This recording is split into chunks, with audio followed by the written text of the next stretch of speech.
tell you what to do with it. Okay. Gibwulf by our unknown someplace. We found it on the internet.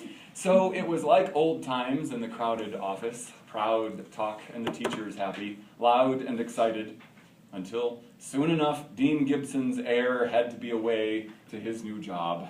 He had accepted the assignment, a daunting man, devoted in learning and eager for it always. Before he departed, however, the colleagues of the cobbler's household, the carriers of tales, traditional tellers, deeply schooled in the lore of the past, started to recite with skill, rehearsing JG's triumphs and feats in lusty celebration.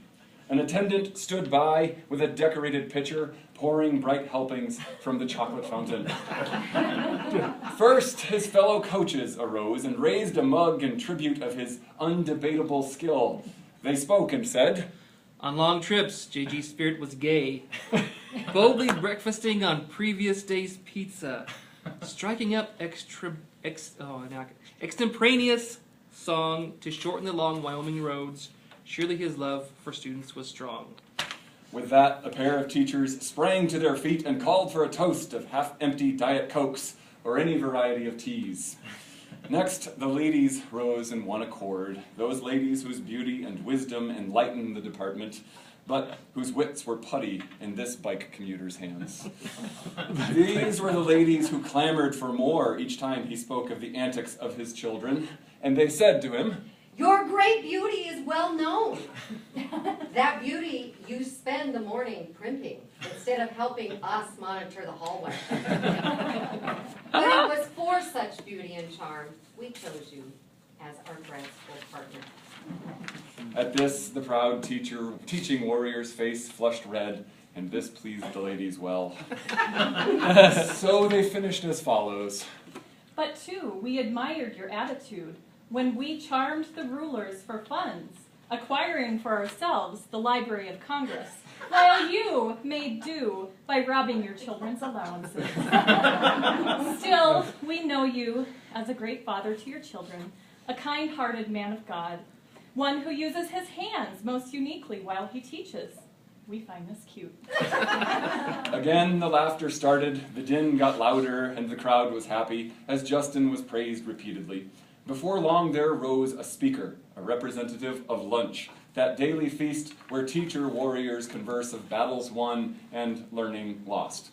This 30-minute diner spoke this way. "Let us speak of the essence of JG. While admiring of his frozen meals, focus ourselves upon his well-timed wit. For who among us can for sure predict when the son of Gib will cap a long and passionate debate with a line aimed to conquer not the issue, but our spirit? It is here at lunch where we'll miss his smile and that chuckle, more a giggle than a laugh, that invites us to the same merriment." A shout arose, a din of cheers, and again the mead was poured, while the teacher of myths regaled the crowd with little-known facts of how the mead was made. Soon another spoke, a veteran of some committees who'd suffered through thick and thin, and said to those assembled in the room, "Times were pleasant for us people here until finally one, a fiend out of, well, hell began to work its evil in this world. Mindless conformity was the name of this grim demon haunting the curriculum and marauding around the department and the desolate classes. Our hero here, the one who likes his classroom cold, who would wear shorts if the dress code allowed it. He never flinched from this evil being, but called its bluff, even forcing it to define consensus when it knew not how." The collected warriors murmured their agreement, showing their approval through nods and solemn looks. Finally, the great warrior himself leaned back against the wall and spoke kindly. I have gone through with a glorious endeavor, and, well, been much favored in this fight I dared against the unknown. Many a skirmish I survived against seniors who'd rather watch a movie, and, well, Many times of research paper war. I remember them well.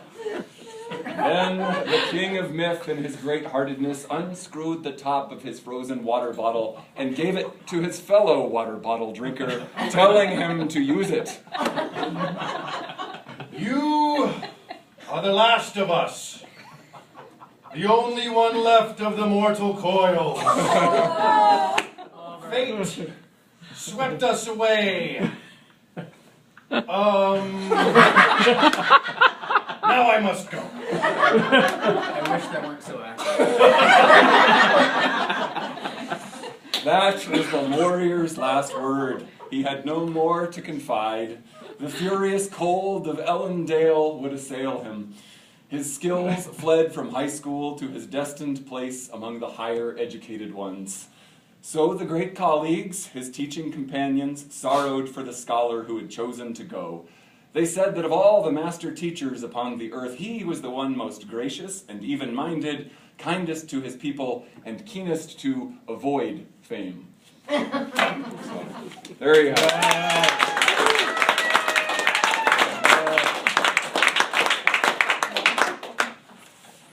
Speech.